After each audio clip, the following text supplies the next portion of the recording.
Good morning, everyone. Thanks for coming out. Feel free to grab a seat and get up and get coffee during the presentation if you need a refill. It's great to see such a big crowd out here today. We're really excited to hear more about SciArt. So for those of you that this is your first time, we're going to go around the room and we're going to do some quick introductions, and that way we get a sense of who's in the room. So if you can go around in just a moment and kind of say who you are and who you're with, that would be much appreciated. Also a quick announcement that we are trying to promote Muster Madison. It's helping bunker labs and veterans and other entrepreneurs. So there is an event this Friday. I will have details on the 1 Million Cups webpage.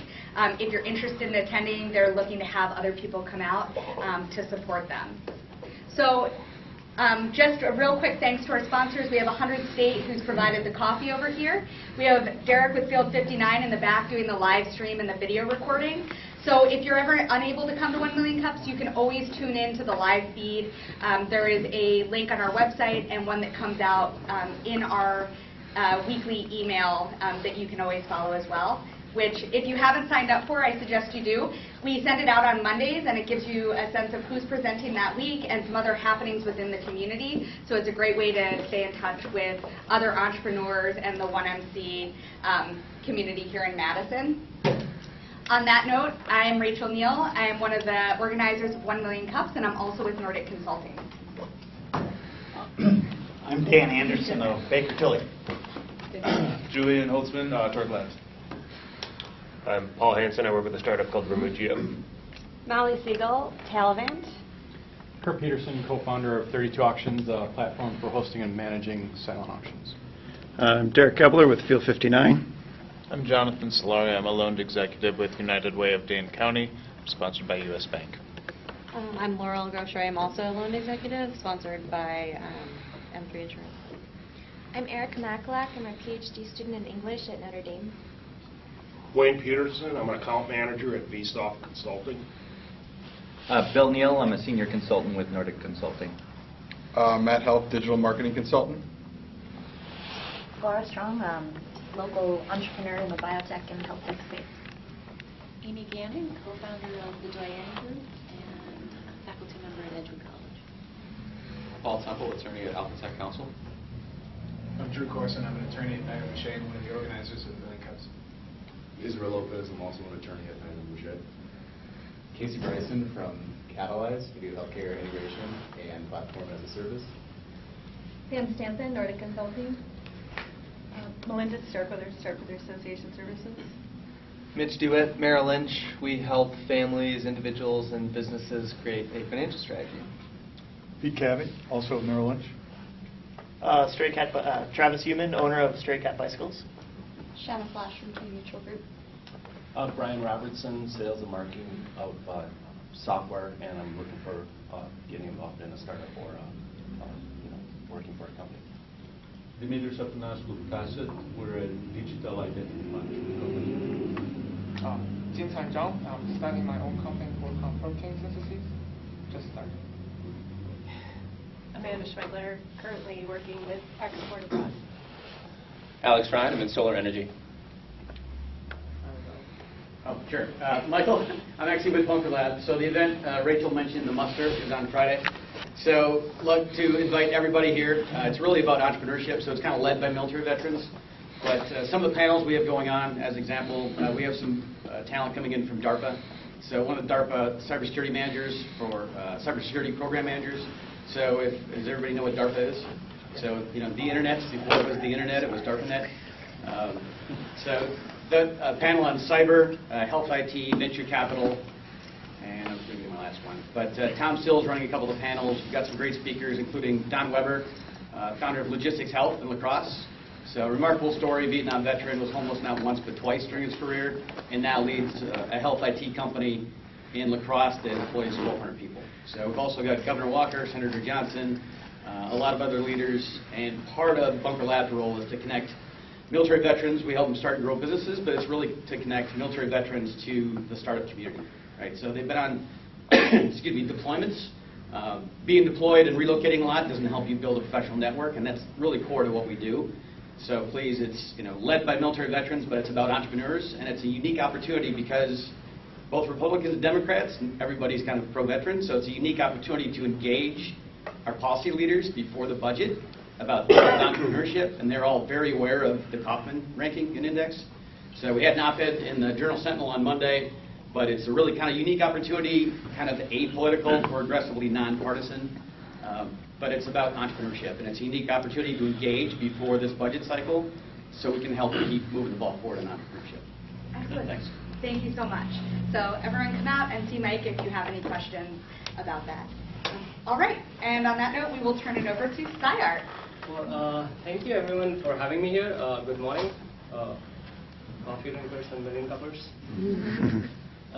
If I may seem distracted a little, I would look at my phone every time it buzzes because I have a newborn due any day now. And if I'm summoned, I might speed things along a little. With that out of the way, let's get back to it. So I am Praveen Yadav, Director of Engineering of an exciting new startup called SciArt. We specialize in high-performance design analysis and optimization for engineering structures. So I'll go out on a limb and say that we have the fastest design optimization software available in the market today. That allowed us to gather about over 1,500 beta users across multiple platforms. We have a web-based platform, we have a Windows-based platform, both of which are CAD agnostic. We also have an add-on to one of the popular CAD softwares, which is our MVP, which sort of spurred us forward towards sort of gathering distribution partners, acquired customers for that MVP. That's just how we started off over the last 6 months. But before I go into traction and sort of brag about what we do, let's see what design optimization actually is. So, to understand design optimization, take the example of world's cheapest car, the Tata Nano. Now, it is the world's cheapest car for many reasons, but at the heart of it, it is the poster child for using the least amount of material to make functionally safe and sellable car. Reducing the amount of material allowed Tata to eliminate waste, reduce cost, and still make a profitable car by selling it for $2,500 a piece. Now that was all possible through constant effort towards design optimization. Take an example of the lightest lower control arm that will hold the suspension in place. Typically, it doesn't start out that way. What engineers do is they fill out the design space with the material of their choice. They use analysis as software analysis as a starting point to figure out where to remove material. It's not a scientific method, it's mostly trial and error with expert gut feel. As you can imagine, it is painstakingly slow as design iterations are carried out through multiple cycles of analysis, prototyping, and testing, which also makes it very expensive. And often it's unreliable because you're pushing against a product deadline. So you accept the first design that works. To improve reliability, we might be able to sort of speed up things by automating the process of material removal. So there are software solutions that automate the material removal process, but so what it essentially does is it reduces the number of prototyping cycles. But the technology that they use is painfully slow in compute time, and the computations that have to be carried out require high performance computers. You have to set up, you have to pay huge costs in setting up the infrastructure for those computations. So this is where SciArt challenges the status quo. SciArt software is 30 times faster than any competing software out in the market, which reduces your optimization time from days to hours, and you can run those optimizations in your garden variety computer. So most of the programming that we did, I tried out that on my laptop. So what we do is we compress the design development cycle from several months to a few weeks. And here is how it works. Our customers can design their initial part in their favorite CAD program. They can set the strength and functionality requirement in an easy-to-use menu, either right within their CAD program through our add-in, or they can use our CAD agnostic tool, or they can do it on the web. With a click of a button, SciArt software returns a range of solutions which all meet the design functionality requirement. With specific design that the engineers are comfortable with, they can either clean up the design for ease of manufacturing, or they can straight away plug in for 3D printing. Now, as you can see, the SciArt software returns a design which is 25% lighter than anything that an engineer will come through educated guessing. It's non-trivial. And what it does in addition to giving you better design is it compresses your design development cycle by reducing the engineering hours spent on just generating a valid concept. This is only an example of automotive industry. It is applicable in any industry where materials are used to physically make products. When you want to save material, when you have millions of products to make, you can always save a lot of money using design optimization software. For aerospace, manufacturing, consumer good, even for infrastructure, our software is a must-have. Now, we operate on a software as a service model where our customers will pay somewhere between $2,500 to $3,500 a year per seat. Our target customers are design engineers that do design development in a CAD environment. There are an estimated 3 million professional CAD users out there in the market. This number is growing at the rate of 9.2% annually because of the advent of additive manufacturing and 3D printing. Now, if we assume only 10% of those are interested in concept generation alone, that puts us above $1 billion of addressable market per year. Once again, we have over 1,500 beta users across our 3 platforms. Our MVP is Pareto Works, which is an add-in to a popular CAD software called SolidWorks, which is used by over a quarter of design engineers out there. To tap into the existing customer base, we identified potential resellers, SolidWorks resellers, who have their existing SolidWorks customer across multiple continents. None of the resellers are from North America, by the way. Like 2 of them are from France, 1 of them is from Australia, 1 of them is from Japan. We also have 4 paid subscribers for our MVP, and all 4 of them are from different industry segments. The idea of starting a design analysis and optimization company was spurred in the UW Madison Mechanical Engineering department, where Professor Krishnan Suresh is a faculty, full-time faculty. He encountered the pain points of design optimization, analysis and optimization, while he was consulting and collaborating with various national labs all across the country. While he was building the lab back in 2008, I was working as a design engineer for suspension system back in Tata Motors. And on a day-in, day-out basis, I was facing the same frustrating tools that were very inefficient in terms of designing and giving me a good concept to work with. So I decided to quit my job and come pursue a PhD under Suresh, which was a match made in heaven. As you can see, we have the engineering expertise, the research expertise, and the industry sort of experience to make us uniquely qualified to build this company. So once again, with SciArt software, the face of engineering is rapidly evolving into faster, stronger, and lighter product. We believe if Tata had access to our software, they could have doubled their profit margin on Nano. If you want to double your profit margin, you don't have to look any further than SciArt. Thank you.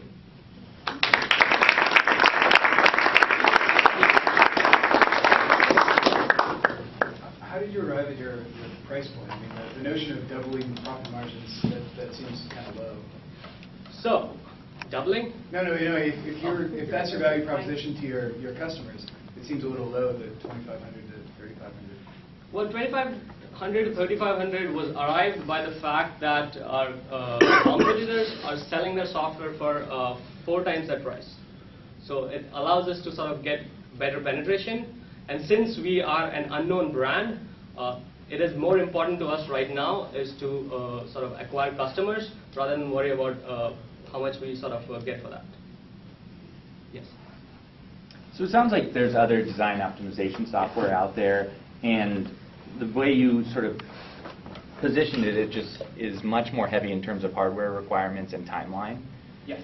So from an engineering standpoint, I guess without giving away your secret sauce, like how are you just like how is your software so much more efficient than theirs? So there were 4 PhD students who work day in and day out on multiple aspects of optimization and analysis. My PhD thesis was all about sort of blazing fast analysis. As quickly as we can analyze the sort of any given design would help in sort of accumulating time over those multiple design iterations. So my design analysis software, just the analysis, not the optimization, was 4 times faster than anything that we came across.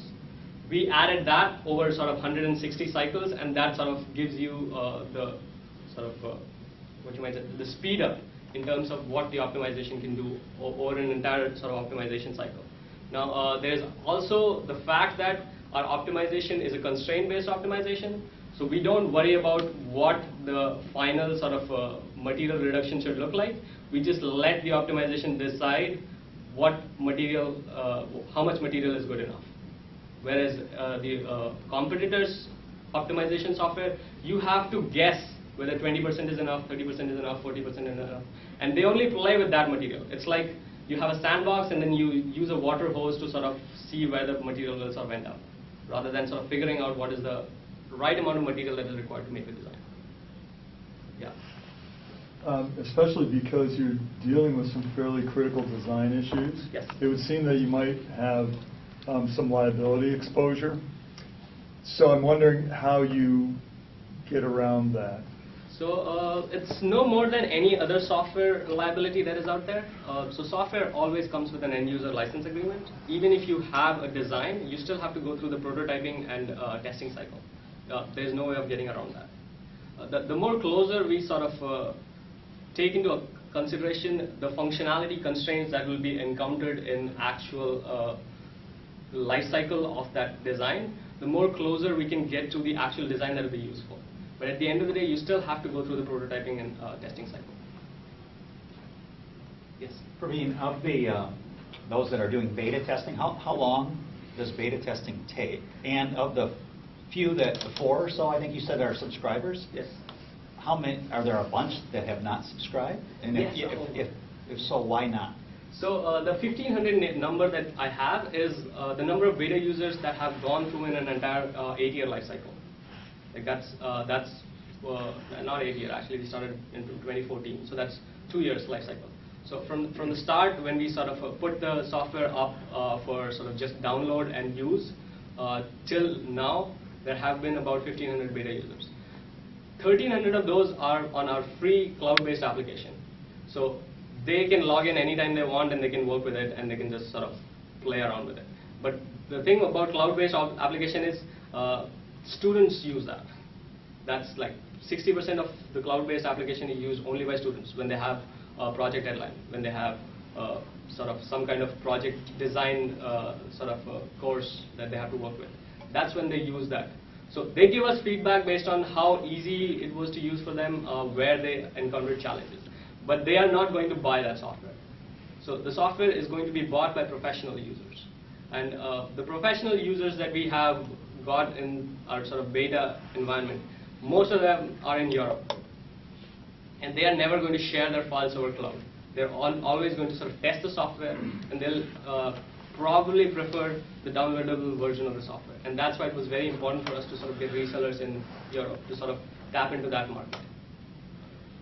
So I don't know if that answers your question. It does. And for those that have gone through all of that and they haven't become a subscriber, what have they said? Yeah, so what user experience is the main thing. User experience and data security. So we haven't figured out, so we are working on deploying the cloud-based application on AWS, which will take care of the data security aspect of it. But we have to figure out how to do the end-to-end encryption so that we as, so I still can see the files that they upload.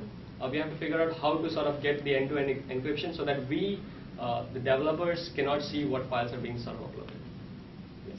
Is there a market for student populations? If you're getting that many beta users that are going on your cloud platform, have you thought about doing like working with universities or with students to do like a very discounted Yes. model? So we did introduce the software in through one of the faculties at University of South Florida. Yeah, yes, sir. South Florida, and that's just a test to see how students respond in a classroom environment. We haven't put a price point yet. We still want to sort of give the students access for free so that they get used to the software, and when they do go into sort of professional environment, this is the software they are sort of familiar with. So we are working on sort of setting up a price model on how to introduce this in classrooms so that we can charge the universities, but we still want students to have the free access. Yes. what size are your customers? Like, is it Tata size, or is it like kind of mom and pop? I don't think we have hit the Tata size. We've hit small businesses. Actually, that's not true. So one of the customers that we have is EWI. It's a non-profit sort of manufacturing works. They do additive manufacturing research. They have a lot of money. They're Tata size. But the other three customers, EWI, Novartis, and Rafael, they are all sort of ancillary developers for a bigger company. So you said you're like constraint based. Yeah. I'm wondering but you also said you kind of let the optimization just sort of run. Yes. How does it how does it sort of come up with the same sort of shape approximately using the Tata example? Yeah. The sort of wedge thingy. So that came up. I mean that was good on engineers to actually come up with that design. Sure. But it comes up with that design sort of considering all the loads that particular part is going to sort of experience. And then you can specify that your stresses should not exceed a certain limit. In that case, it was yield strength. Your displacement should not exceed a certain limit. In that case, it was 1.5 inches or something. And then you just let it run. And it gives you what it gives you. Okay. So the idea is to get to the non-intuitive design through optimization and get the engineer out of the process of just sort of playing around with the design rather than to just for concept generation. Right. Rather than sort of using an optimization, a math-based solution to sort of get those good designs. Yes. What metrics and milestones are you looking to hit over the next 6 months? So over the next 6 months, I want to hit 5,000 in monthly recurring revenue. That will require us to sort of sell at least 2 licenses, actually 1.5, but we are sort of discounting it to get the early customers. 3 licenses every month. And once we have that, we will know that we'll identify the customer segment to target. Right now, our customers are coming from all over the place. We don't know which particular segment will sort of give us most bang for our marketing path. Yeah. What pushback are you hearing from people when they don't want to sign up or pay, or when you pitch it? What reasons are they giving you to say we're not going to pay the $2,500? Reasons. So that comes back to user experience. The software the technology is solid, but the software product can be polished. Okay. Right? I mean, it can sort of be easier to use. Going back and editing things can be easier. The way they import the designs onto their sort of part files can be easier. It can be sort of the geometries, as you might look at, they look very organic. Right? They want to see more sort of quadratic shapes. It should be cones and cylinders and cubes and all that. So those are the things that we can continue to work on, but that comes from feedback. That comes from identifying the segment that is going to be most valuable to us, and then sort of designing the software to meet their requirements. Sounds like you're bootstrapping right now, but are you looking to raise money anytime soon, or not right now. We still, as I said, we are looking to identify the customer segment where we'll get most value for our marketing. Because that's where the challenges would lie. Because once we identify a customer segment that is going to sort of buy into our software, then we have to worry about how to develop the software to meet their requirements. And it's mostly about user experience right now. It's how to sort of develop the user experience for that particular segment. Each segment has different type of requirements. Some people require frequency-based analysis. Some people require stress-based analysis, fatigue analysis, and so on and so forth.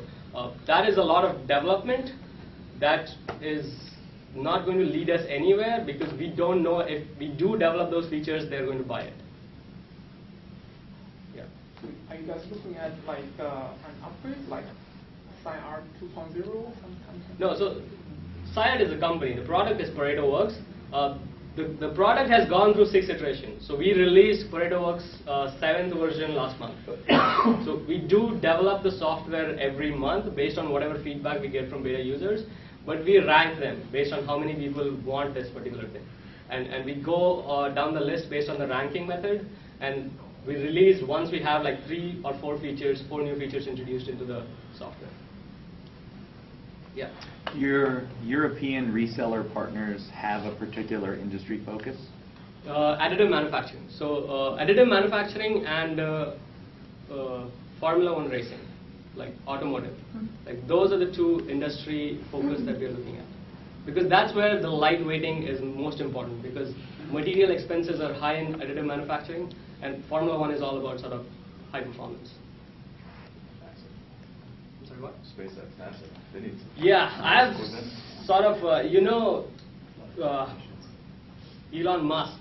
Like I've sent to his public email, both on SpaceX and Tesla. He's never gone back to me, so I don't know. If anyone can introduce me to him, I'd be more than sort of happy.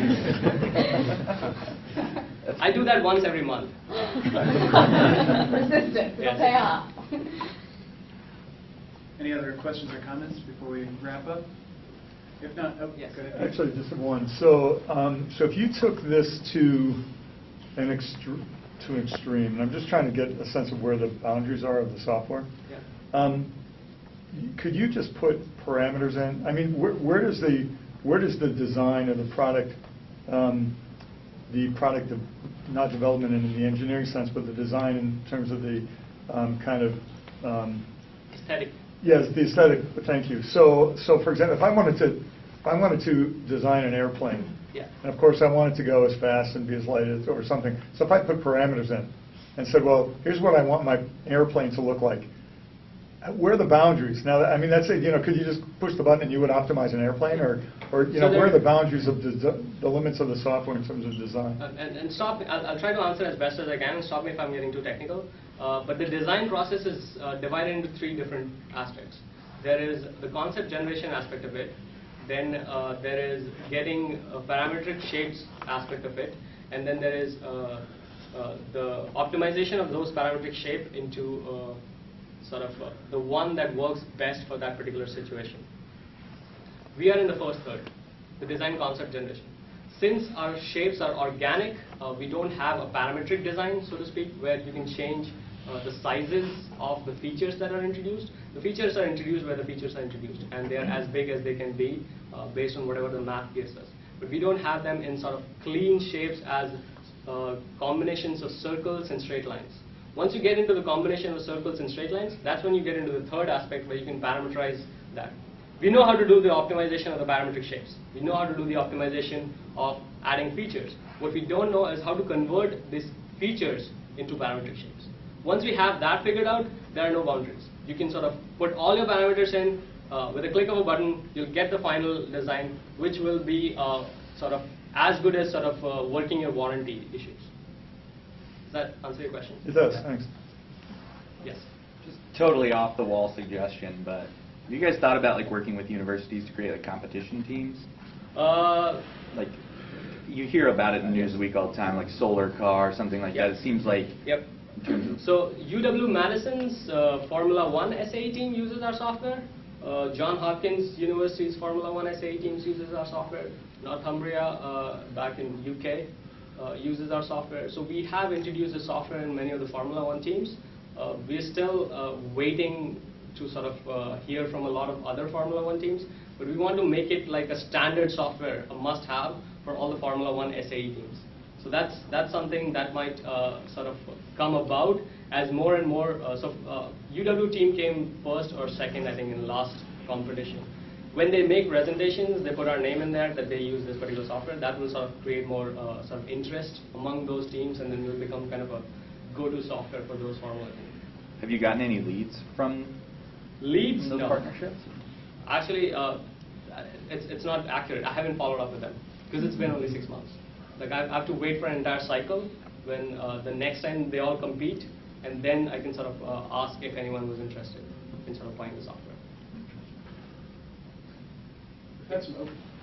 One last question. Have you actually tried working with any of the factories over in Asia themselves? Because when I've been in manufacturing, a lot of the design work is done here in the U.S., but the actual engineering is done by the factories themselves. So that's a travel cost that I'll have to incur. But that being said, if I can get get introduced to some of the prototyping labs who do some kind of designing here, and what kind of designing they do before they do manufacture the part, then I would be able to sort of at least narrow down what are the designing needs. Because my understanding is, and it might be outdated now because it's been 7 years, but Like most of the designing is done by the engineers, and they give out those two-dimensional drawings, and then they just sort of send it out. And most of the designing done by manufacturing side is how to sort of come up with jigs and fixtures.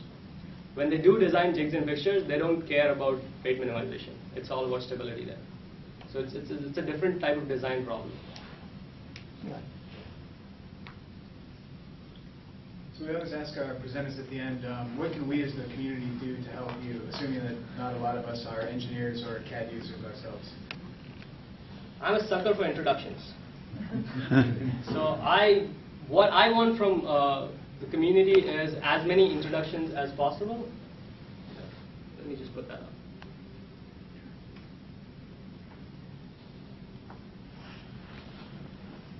Do it. And what would be the ideal introduction? Would it be small, medium Yes, sized so the businesses? ideal introduction would be sort of medium businesses that deal with automotive components. Medium businesses that provide the parts for aerospace manufacturers. Because we can't go after Boeing. Boeing never makes all of those parts. There are suppliers that do supply to Boeing who do the actual designing and sort of manufacturing of those parts. So those are the sort of companies that we would like to sort of get introduced to. We would also like, we would take introductions with any design engineers out there, because any conversations that we've had in terms of designing has only helped us make our software better. So there's always that. So never sort of hesitate to introduce us to any design engineers, but ideally we would like to get introduced to sort of automotive and aerospace design suppliers. Yeah. Are you looking for introductions to UI and UX folks as well? UI, UX, I'll take the introduction, yes.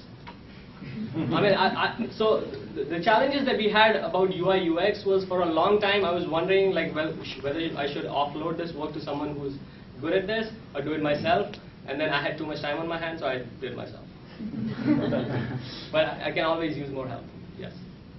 I posted a job on UW Job Center like a couple of days ago looking for a UI UX person who has done sort of some web application development. Thank you so much, Praveen, and thank you to Field 59 for the live stream, and Crescendo at 100 City for coffee. And thank you so much for all of you. This is a great crowd. Please keep coming back, and we'll see you next week.